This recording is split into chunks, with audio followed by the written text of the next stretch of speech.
Hai,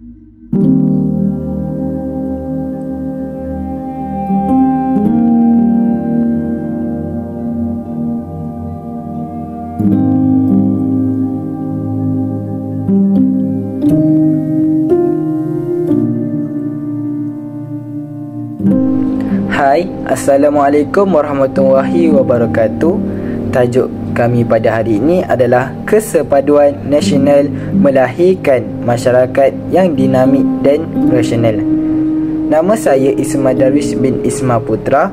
Nometrik saya 23 DLS 23F1100.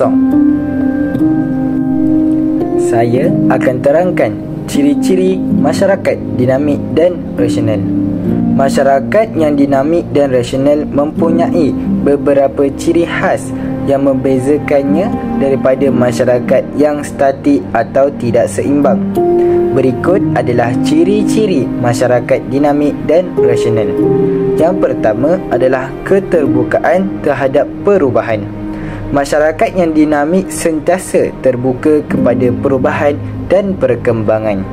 Mereka bersedia menerima idea baru, teknologi dan inovasi yang boleh meningkatkan kehidupan. Keterbukaan ini membolehkan mereka menyesuaikan diri dengan perubahan zaman dan terus berkembang. Yang kedua pula, pemikiran kritikal dan rasional. Masyarakat yang rasional sentiasa mengutamakan pemikiran yang berlandaskan fakta dan logik. Mereka tidak mudah terpengaruh dengan pendapat atau keputusan yang dibuat secara emosional. Sebaliknya, lebih mengutamakan pertimbangan yang rasional dan objektif dalam membuat keputusan. Yang ketiga, keupayaan menguruskan konflik. Masyarakat yang rasional tahu bagaimana untuk menguruskan perbezaan dan konflik dengan cara yang konstruktif. Mereka mengutamakan dialog dan perbincangan untuk menyelesaikan masalah, bukannya menggunakan kerasan atau emosi yang berlebihan. Seterusnya adalah yang keempat, keadilan dan kesaksamaan. Masyarakat yang dinamik dan rasional menekankan pentingnya keadilan dan kesaksamaan dalam semua aspek kehidupan. Mereka percaya bahawa semua individu harus diberi peluang yang sama untuk berjaya, tanpa mengira latar belakang atau status sosial. Yang terakhir sekali, yang kelima adalah prinsip etika dan tanggungjawab sosial. Mereka mempunyai kesedaran tinggi terhadap tanggungjawab sosial dan etika dalam tindakan mereka. Masyarakat yang rasional akan bertindak berdasarkan nilai-nilai moral yang jelas dan memastikan bahawa kepentingan bersama diutamakan, sambil menjaga kesejahteraan setiap individu dalam masyarakat. Seterusnya, saya serahkan kepada kawan saya, iaitu Adi Syahmi. Terima kasih Isma. Saya akan meneruskan saya punya keterangan. Ialah kepentingan kesepaduan nasional. Nombor 1, menggalakkan perpaduan dan keharmonian sosial. Penerangan dia ialah kesepaduan nasional memastikan semua lapisan masyarakat tanpa mengira latar belakang etnik, agama dan budaya dapat hidup bersama dengan harmoni. Ini membantu mengurangkan ketegangan konflik sosial serta memupuk rasa saling menghormati dan memahami antara satu sama lain. Nombor 2 ialah menjamin kestabilan politik. Negara yang mempunyai kesepaduan nasional yang kuat lebih cenderung untuk menikmati kestabilan politik. Perpaduan di kalangan rakyat boleh mengurangkan ketegangan politik dan ketidakstabilan yang boleh menjejaskan proses pentadbiran dan pembangunan negara. Nombor 3 ialah meningkatkan kerjasama dan pembangunan negara. Penerangan dia ialah dengan kesepaduan nasional, rakyat akan lebih bersedia untuk bekerjasama dan menyumbang kepada pembangunan negara. semua pihak akan berusaha untuk mencapai matlamat bersama, sama ada dalam aspek ekonomi, pendidikan atau kesejahteraan sosial. Nombor 4 ialah mengurangkan konflik dan ketegangan etnik. Okey, negara kita dengan kesepaduan nasional yang kukuh dapat mengurangkan ketegangan etnik dan agama yang sering menjadi punca kepada perpecahan. Okey, rakyat yang bersatu padu dapat mengatasi perbezaan dan mengelakkan diskriminasi atau ketidaksamaan antara kumpulan etnik atau agama yang berlainan. Nombor 5 ialah meningkatkan daya saing dan kekuatan ekonomi. Okey, apabila rakyat bersatu dan bekerjasama, negara dapat mencapai matlamat pembangunan ekonomi dengan lebih berkesan. Kesepaduan ini mempermudahkan penggunaan sumber negara yang lebih efisien, meningkatkan produktiviti dan memperkukuhkan daya saing negara di peringkat global. Nombor 6 ialah menjamin kesejahteraan sosial. Negara yang bersatu padu mampu menjamin kesejahteraan sosial rakyatnya dengan kerjasamaan antara kerajaan, sektor swasta dan rakyat-rakyat kita. Masalah sosial seperti kemiskinan, pengangguran dan ketidaksamaan dapat diatasi dengan lebih berkesan.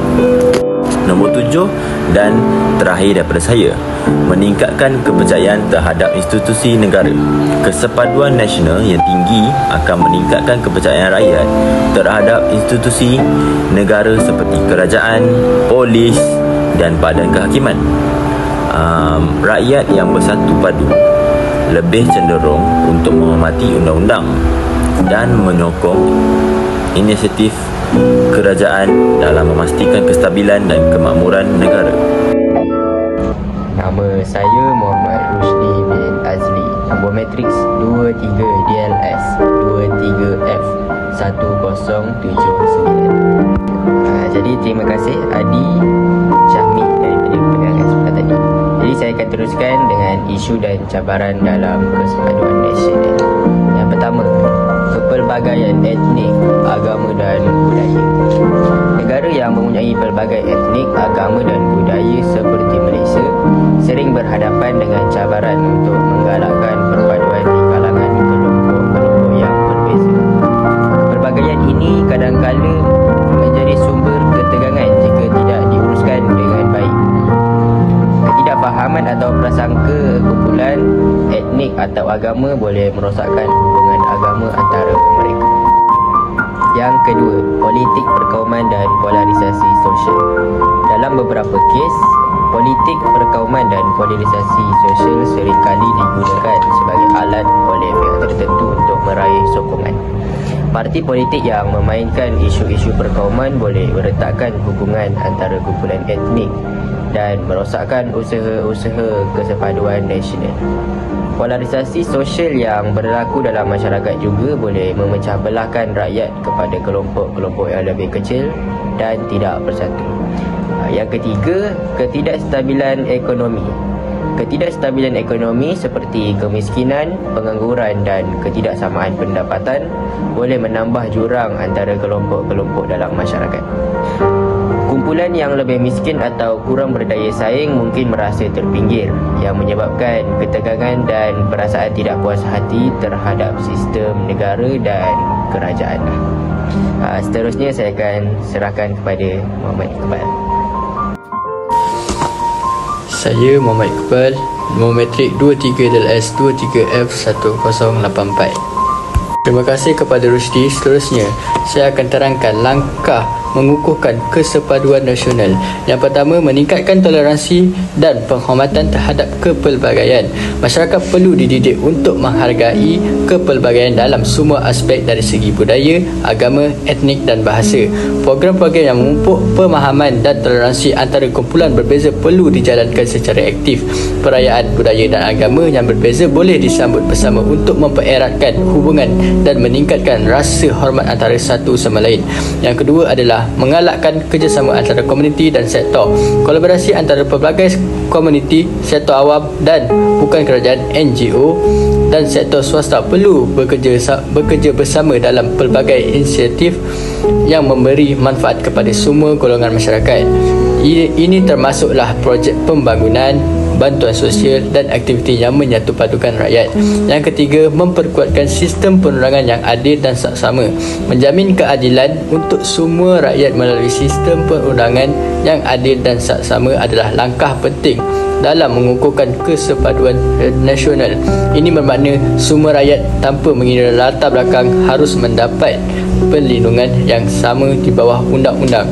Kepercayaan terhadap sistem kehakiman dan kerajaan dapat meningkatkan semangat kesepaduan dan mengurangkan ketidakpuasan dalam kalangan rakyat. Akhir sekali saya akan terangkan kesimpulannya. Kesimpulannya adalah kesepaduan nasional adalah asas penting dalam membentuk sebuah masyarakat yang dinamik dan rasional. Apabila rakyat hidup dalam keadaan harmoni, saling menghormati perbezaan dan bekerjasama ke arah matlamat bersama, ia membuka jalan untuk mencipta sebuah negara yang stabil dan maju. Kesepaduan nasional bukan sahaja mengurangkan ketegangan sosial, tetapi juga membina kepercayaan dan rasa kekitaan antara individu daripada pelbagai latar belakang etnik, agama dan budaya. Masyarakat yang bersatu padu mampu berfikir secara rasional dalam menghadapi cabaran, membuat keputusan berdasarkan pertimbangan yang matang serta bertindak dengan kebijaksanaan. Dalam persekitaran yang harmoni, rakyat lebih mudah untuk mencapai matlamat pembangunan negara, menggalakkan inovasi dan memastikan kesejahteraan sosial dapat menikmati oleh semua lapisan masyarakat. Dengan kesepaduan nasional yang kukuh, negara akan mempunyai rakyat yang lebih terbuka, toleran dan berdaya saing, semua elemen yang sangat penting untuk melahirkan masyarakat yang dinamik dan rasional. Oleh itu, kesepaduan nasional bukan sahaja penting untuk kestabilan sosial, tetapi juga sebagai kunci utama kepada kemajuan negara secara keseluruhan. Itu sahaja dari kumpulan kami. Sekian, terima kasih.